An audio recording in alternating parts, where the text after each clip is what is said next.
Seems legit.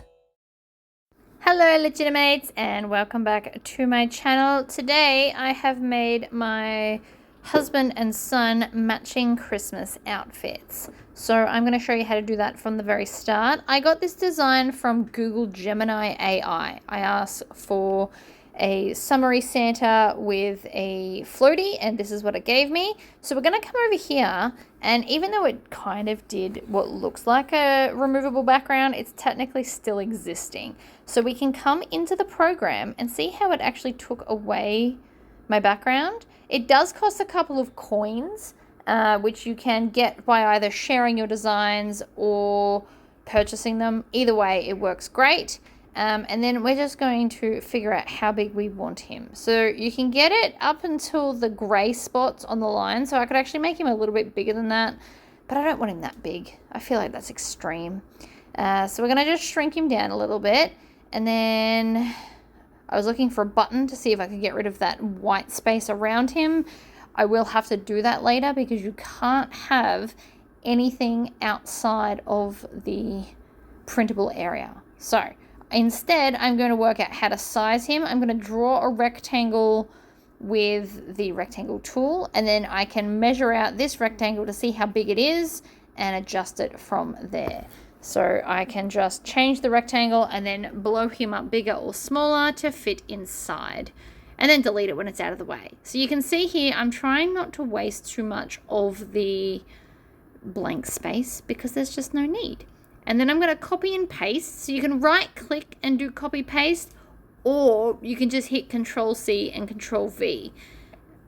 I'm also going to want some smaller size ones, and you saw why at the front, where you're going to put one on the front, one on the shorts, and then two on the sleeves of the shirt. Now I make an extra couple and I've got two left. I will absolutely use them for something before Christmas is up.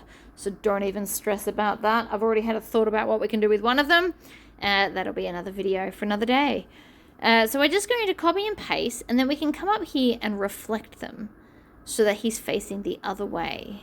And I like that because then you can kind of have them facing each other, which I end up putting on the shirt sleeves. Now I'm speeding it up from here because otherwise we'll be forever. But basically you can just position them, make sure they're not in that gray little area at the edge. Get as many as you want and connect it up. Now you can see here that it's telling me that I can't have anything hanging out the edge, so I do need to fix it. And my solution for this is this mask button. So when you click edit on a picture, you can mask it to be like a shape. So I'm going to take this square and then just shrink it down. So if you unclick the lock tool, you can just shrink it down so you can bring the lines nice and close and bring it really close, but don't cut any of it off. And then you can hit done. And so now you can see that he hasn't got all that excess nothingness around him. And we need to do that for everything because, again, I don't want them hanging out. So I am going to move most of them out of the way and delete them, and then edit the first one and then go back and copy and paste them. So we click on it, we click edit, we click mask, and then you pick a shape. So we're just picking a square. And then you want to bring it, drag him down so it's like close to those two edges. And then you can drag this one down. You could probably leave it there, but I'm going to bring it really, really close just to make sure nothing's going to hang out anywhere. And so from there, you can Control C, Control V, and then mirror. Or you can copy, paste, and then mirror both of those. It's whatever's going to fit best in your space. But the mirror tool is amazing. And then we do the same with the small one. And again, you probably could leave that extra rectangle. It's not a big deal. I'm just doing it to show you, basically. There's no real reason for it. You can just not. Or you could you could do all of this to the very first one, and then once you copy and paste that, then shrink it down. You'd only actually have to mask everything once. But I didn't know that at the start of this video because it's a learning curve for everyone.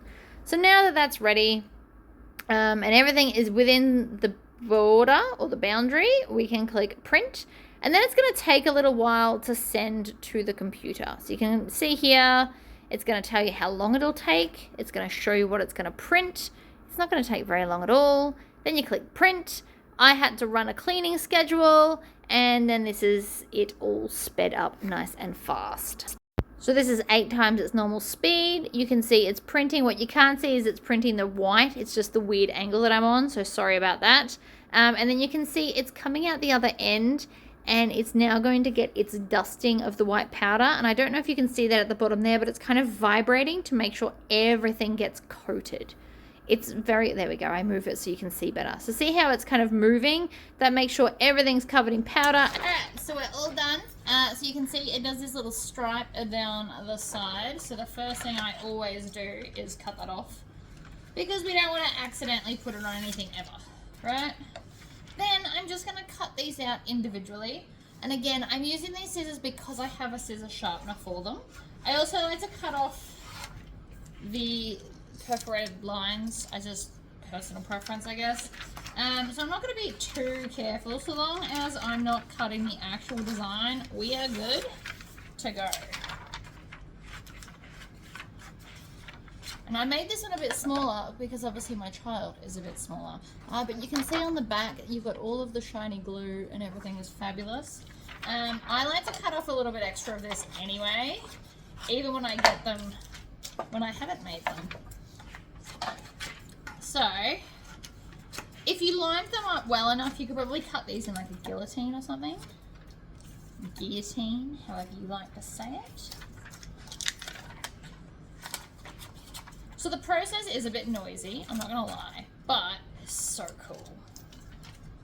So now that these are all individual, by doing it like this, even though it took me more time to cut them, I have saved myself a bunch of the sheet, which is kind of what I want.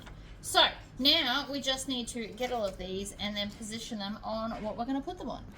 I'm also going to speed up the ironing. So we're going to put our shirt in and press it flat before we put anything. I have decided that I'm going to put this guy over the pocket a little bit because I couldn't find a shirt without a pocket. You could unpick the pocket, you could do it so the big one's on the back and you have a pocket size on the front, either or. So I'm doing it for 180 degrees for 8 seconds and 2 presses, and then you let it cool down, and then you can come back and it just peels right off. If it's not peeling off, let it cool down more. If it's cold and it won't peel off, press it a second time. So now we're going to do this shirt. So what I'm actually going to do is fold it in half and then in line with the underarm to find the center point of where I'm going to put the design. I'm also putting creases on the edges of the plastic to help line it up in place. And I am pressing it twice, so it's 16 seconds in total. And so now I'm going to sort out my bigger from my smaller, and we're going to just put one on the corner. It took me a few goes to figure out how I want to do it. You should probably figure that out before you print them, but I promise I'll use them all eventually. And then I'm going to put the really small ones on the kids' shorts. Alright, so we're going to go back to our shirts, and I'm going to put these onto the sleeve part, like about here, because I think that's fun. The big heat press is way too big to do that. So all we're going to do is we're going to kind of fold this out,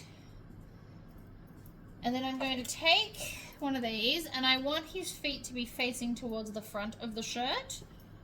So I'm going to take that, and then I'm just going to line it up a little bit above there, like that. Stick him in the middle, and then use this heat press to press him down.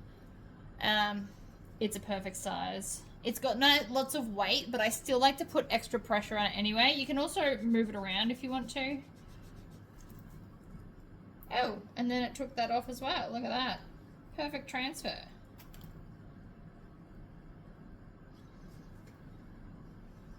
Worked like a charm. So we're going to do the same to the other sleeve. And then we'll do the same to the big shirt so that they perfectly match. Because it's awesome.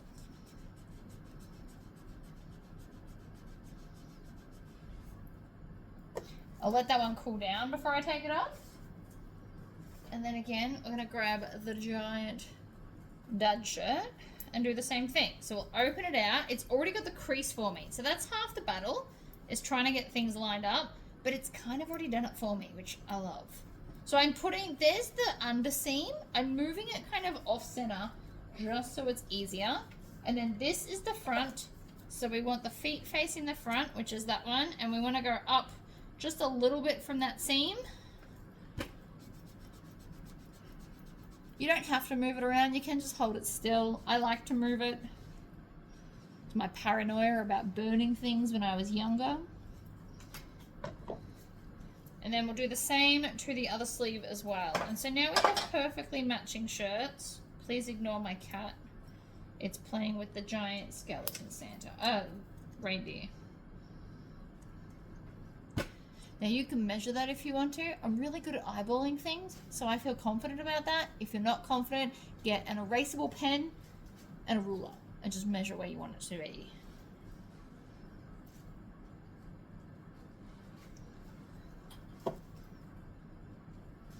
Let that one cool down. We can come back to the other one now, and you should just peel off. You're just going to make sure it cools down before you start peeling.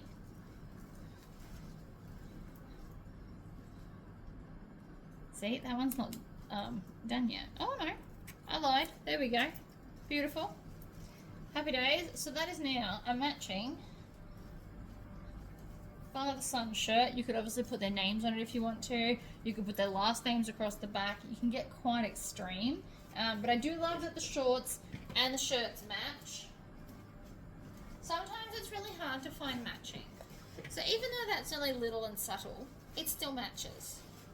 And I can very much appreciate that. Now I have designed, well, I say me, I have designed a Mrs. Claus that I will probably put on my shirt. I'm wearing a skirt that I want to be able to use again because I handmade it, so it probably won't get a Santa on it. But the shirt that I'm going to do is definitely going to have a matching female Santa happening.